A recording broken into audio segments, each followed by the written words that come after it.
Olá, sejam muito bem-vindos ao Consumidor em Pauta. Eu sou o João Custódio e estamos aqui de segunda a sexta-feira, às 7 horas da manhã e às 1h30 da tarde, trazendo muita informação relevante com muita prestação de serviços.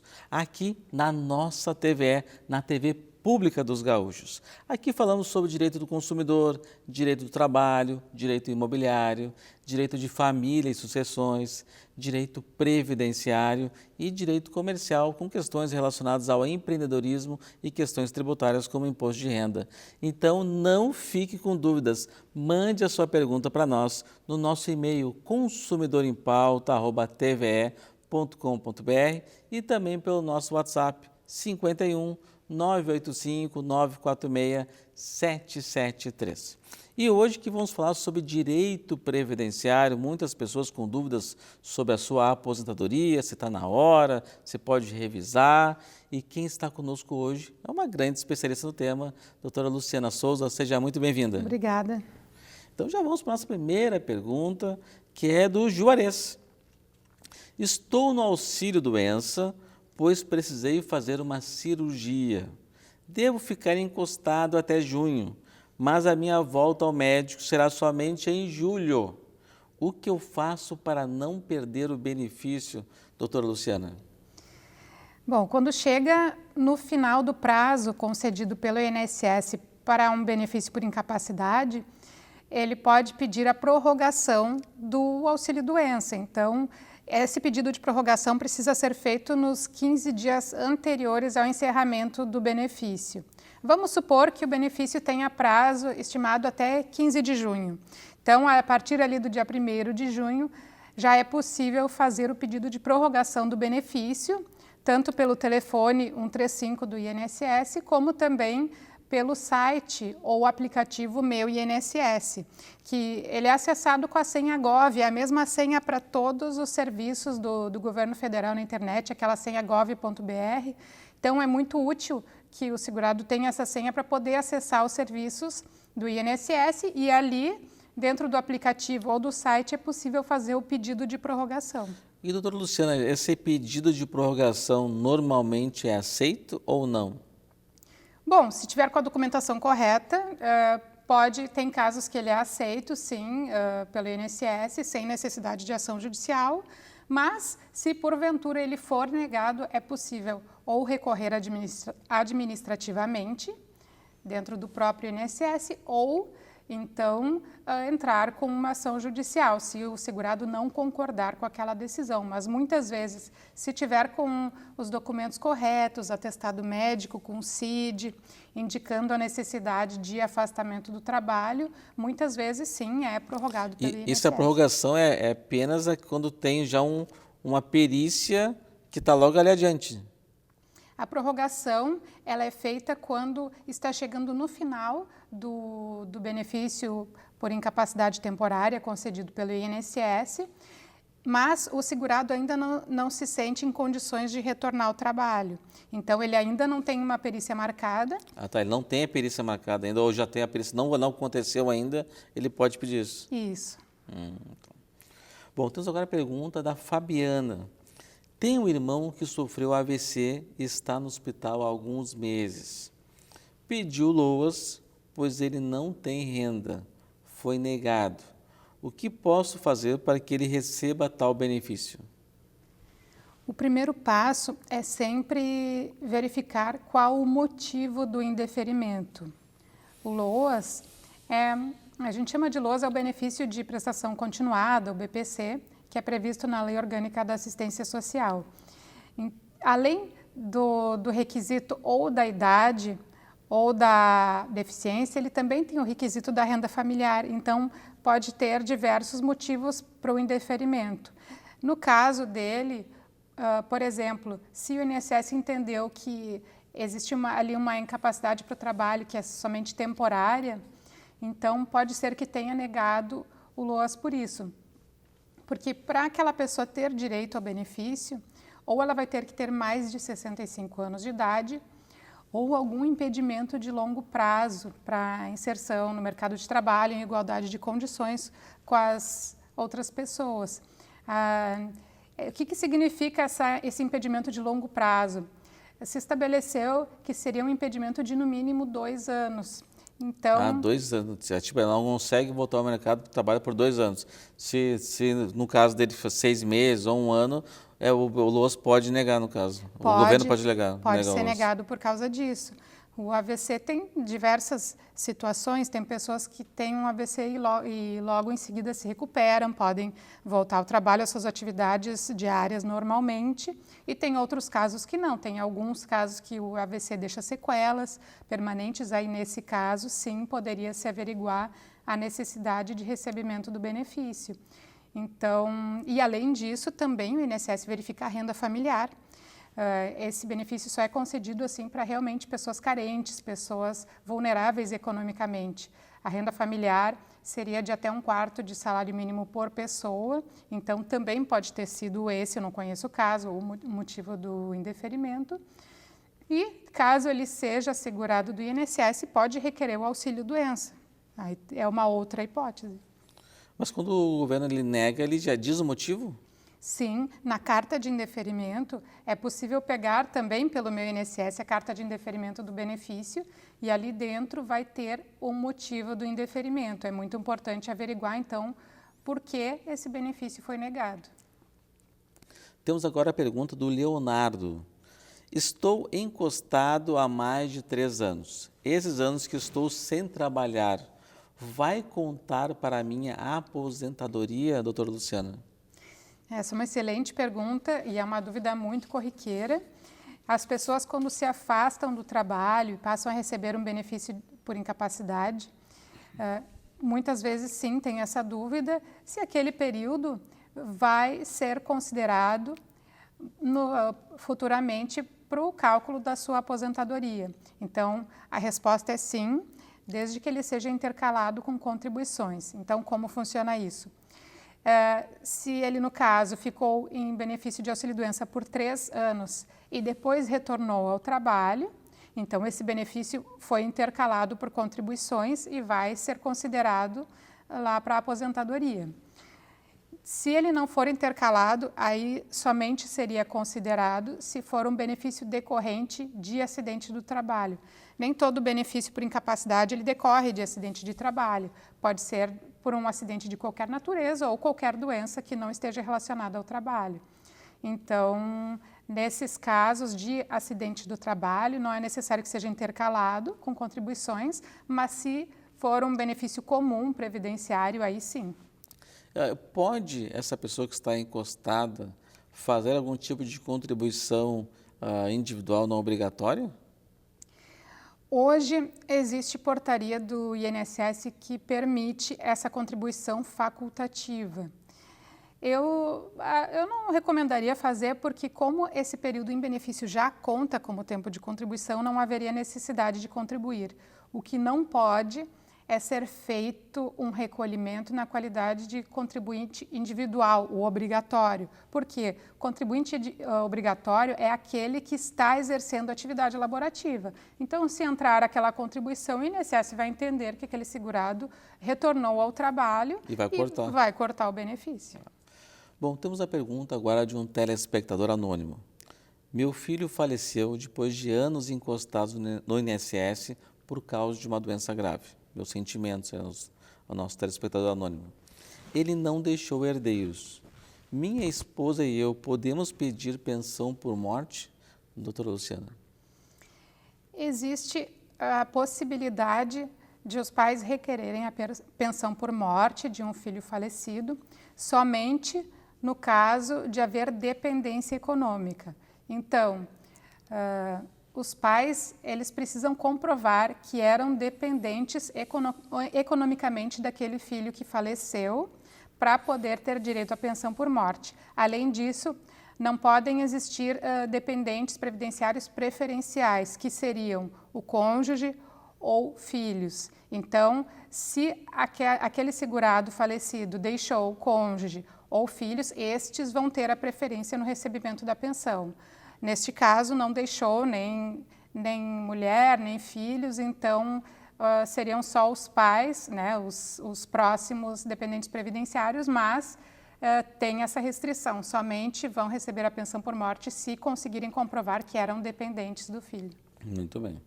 Temos agora a pergunta da Matilde. Trabalho na área da saúde há 20 anos e tenho 62 anos de idade.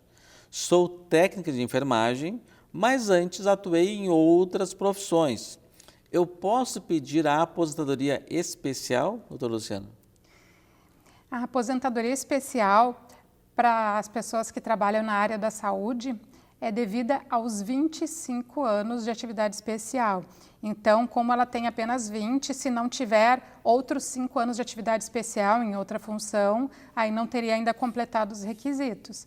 O que ela pode fazer, como já tem a idade mínima de 62 anos, seria pedir uma aposentadoria por idade. Isso sim, porque ela já tem a carência de 15 anos e já tem a idade mínima de 62 anos. Então, para a aposentadoria por idade já poderia solicitar, mas a aposentadoria especial realmente tem que completar os 25 anos. E tem que, vamos supor, ela poderia, por exemplo, trabalhar mais 5 anos para esperar, será que valeria a pena? Tem condições que vale a pena esperar mais 5 anos para pegar a especial? Pode trabalhar mais 5 anos para fechar o tempo para solicitar uma aposentadoria especial e para ver se vale a pena, aí realmente só calculando para fazer esse comparativo entre aposentadoria por idade e aposentadoria especial. Então, com o planejamento previdenciário é possível fazer esses cálculos e conferir se seria vantajoso no caso dela. Ela é técnica de enfermagem, então, mas é uma cuidadora também que trabalha cuidando de pessoas com necessidades, também teria direito à aposentadoria especial também, ou somente... No caso da cuidadora já é um pouco mais difícil porque precisa comprovar a efetiva exposição aos agentes nocivos à saúde, por exemplo, os agentes biológicos. Então, cuidadora já é mais difícil conseguir comprovar essa exposição. Bom, muito bons esclarecimentos até aqui, mas vamos ter que fazer um breve intervalo. É bem rapidinho, já já voltamos.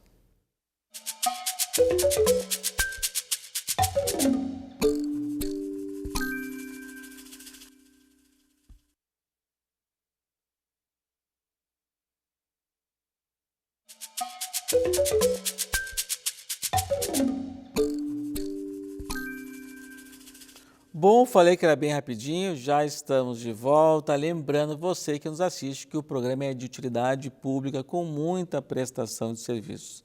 Então aqui a gente falando assuntos sobre direito do consumidor, direito do trabalho, direito imobiliário, direito de família e sucessões, direito previdenciário, direito comercial. Então, se você tem dúvidas sobre esses assuntos, mande a sua pergunta para nós no nosso e-mail consumidorimpauta@tve.com.br e também pode mandar pelo nosso WhatsApp.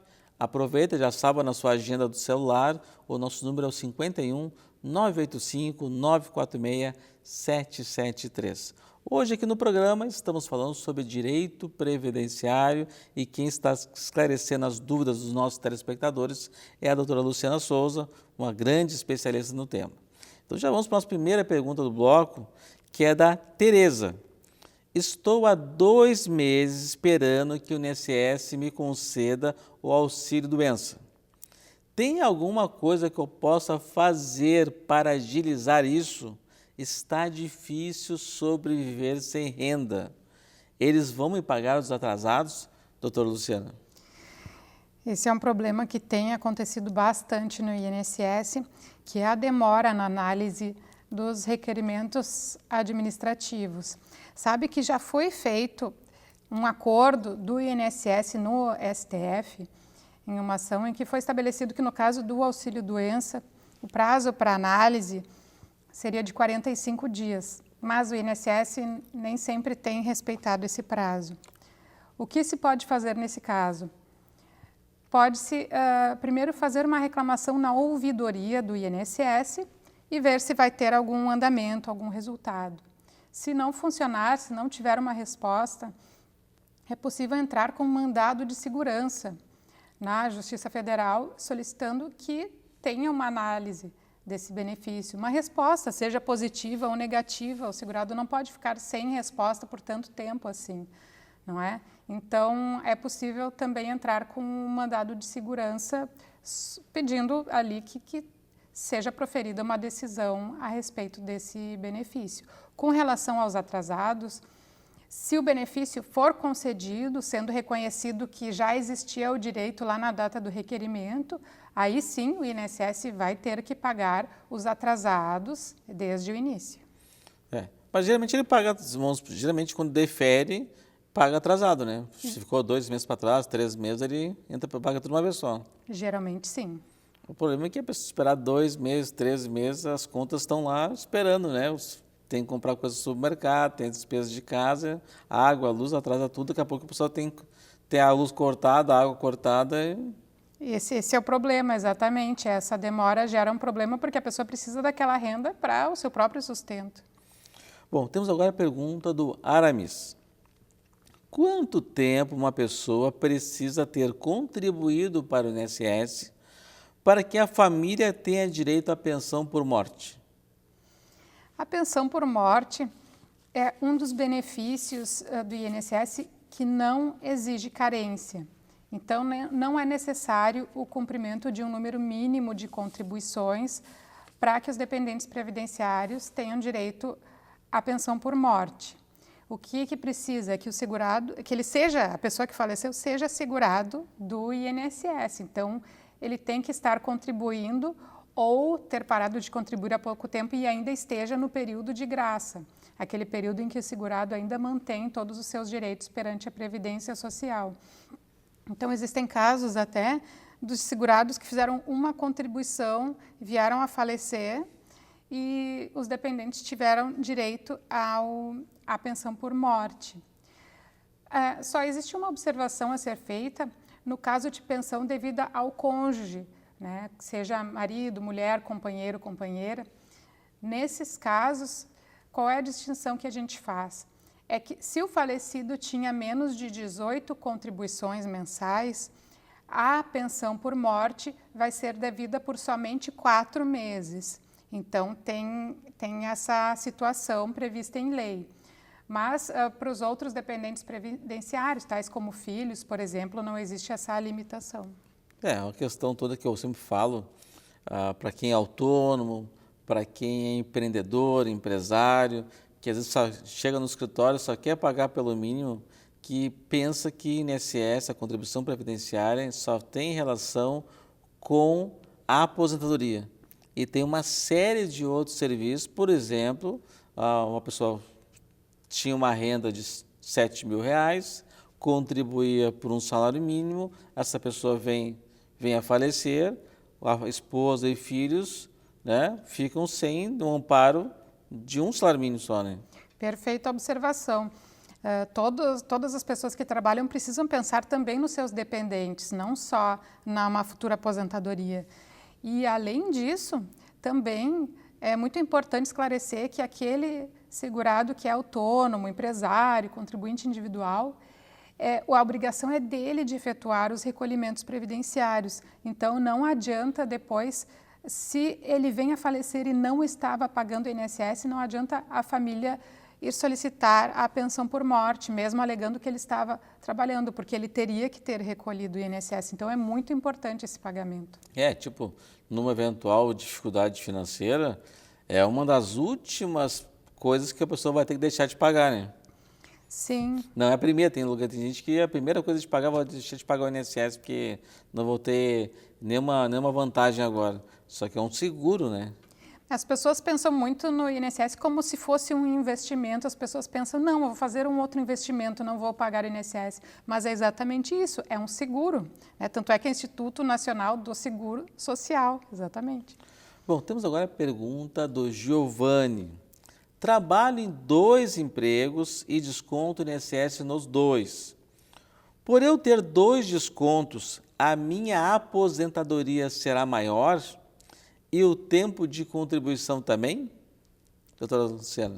Essa é a situação das atividades concomitantes, que é muito comum, inclusive em profissionais da área da saúde, que trabalham muitas vezes em mais de um hospital, ou também professores. Professores é muito comum, né? Muito comum. Conheço professores que trabalham em 3 turnos, de manhã, de tarde e de noite. Com certeza. Então, acontece bastante, a pessoa tem mais de um emprego concomitantemente. Então, como é que funciona? O valor das contribuições vai ser somado. Então, digamos que receba R$2.000 de salário em um emprego, mais R$2.000 em outro emprego. Aquele mês, na hora de calcular a aposentadoria, vai contar como R$4.000, vai somar o salário dos 2 empregos. Além disso, se somando o salário dos 2 empregos ultrapassar o teto da Previdência, o segurado tem direito a não ter descontado acima do limite do teto. Então, ele tem que informar em um dos locais de trabalho, digamos que já desconte pelo teto em um, ele informa no outro para não ter esse desconto duas vezes. Isso é o mais comum que a gente imagina. Às vezes no escritório chega uma pessoa, ela está contribuindo a mais do que o teto e está pagando sem ter necessidade, né? Tinha que informar a pessoa que está pagando, um médico, né, que trabalha em 2 hospitais, um profissional que ganha mais que o teto, somando 2 rendas, acaba pagando acima do teto algo que não precisava. Sim, ninguém precisa contribuir acima do teto. É diferente da contribuição patronal, mas aí é uma questão do empregador pagar aquela contribuição de 20%, mas a contribuição do empregado ninguém precisa descontar acima do teto. Inclusive, se já descontou, se já pagou, pode pedir a restituição se ainda estiver dentro do prazo de 5 anos. Então, com relação ao valor do benefício, vai ajudar sim o valor de uma futura aposentadoria. Mas com relação ao tempo de contribuição não vai mudar. Cada ano trabalhado em 2 lugares não vai contar como 2 anos de contribuição. Isso seria ótimo, né? Seria, imagina, 15 anos trabalhando em 2 empregos, valeria como 30 anos, mas não é assim que funciona. Então, embora sejam atividades concomitantes, vai contar somente como realmente aquele período trabalhado. Então, vai ajudar na renda, sim, mas não vai modificar o tempo de contribuição do segurado.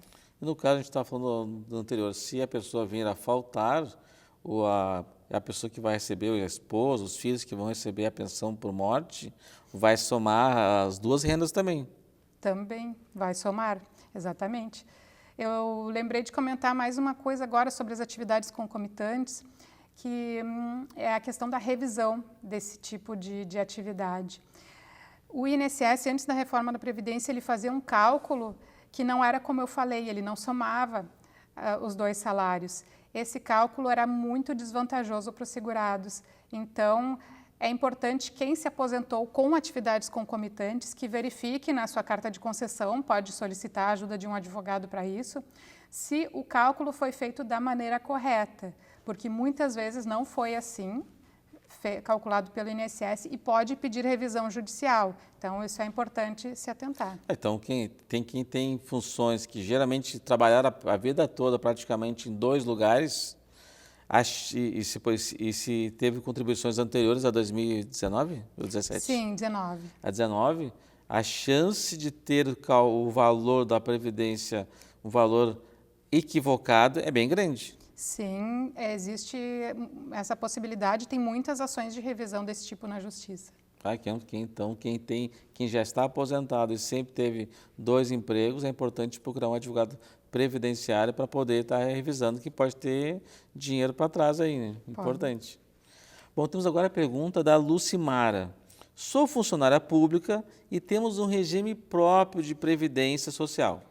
Gostaria de saber se o tempo em que eu trabalhei como CLT vai contar para a minha aposentadoria, doutora Luciana. Sim, é possível que seja incluído esse tempo de INSS na aposentadoria dela no regime próprio, mas isso só vai ser feito se ela pedir a certidão de tempo de contribuição, CTC. Então, como funciona? Digamos que ela trabalhou alguns anos no INSS, depois foi aprovado em um concurso público e passou a trabalhar, né, como servidora pública e vai se aposentar no regime próprio de previdência social. Se ela quiser utilizar aquele período do INSS que ficou para trás, ela precisa ir até o INSS solicitar a CTC, que é a Certidão de Tempo de Contribuição, e apresentar no órgão público em que ela trabalha, no momento de solicitar a sua aposentadoria. Aí sim, existe uma compensação entre os regimes previdenciários, que ela vai levar as contribuições previdenciárias que foram feitas para o regime geral, que é o INSS, lá para o regime próprio. O inverso também poderia ser feito. Se ela tivesse alguns anos de serviço público e depois saísse, pedisse exoneração e fosse trabalhar vinculada ao INSS, o contrário também poderia ser feito. Ela pedir a CTC no órgão público para poder levar para o INSS e se aposentar lá. Doutora Luciana, muito obrigado pelos ótimos esclarecimentos. Agradeço a nossa qualificada audiência e desejo um ótimo final de semana. Até segunda-feira. Tchau, tchau.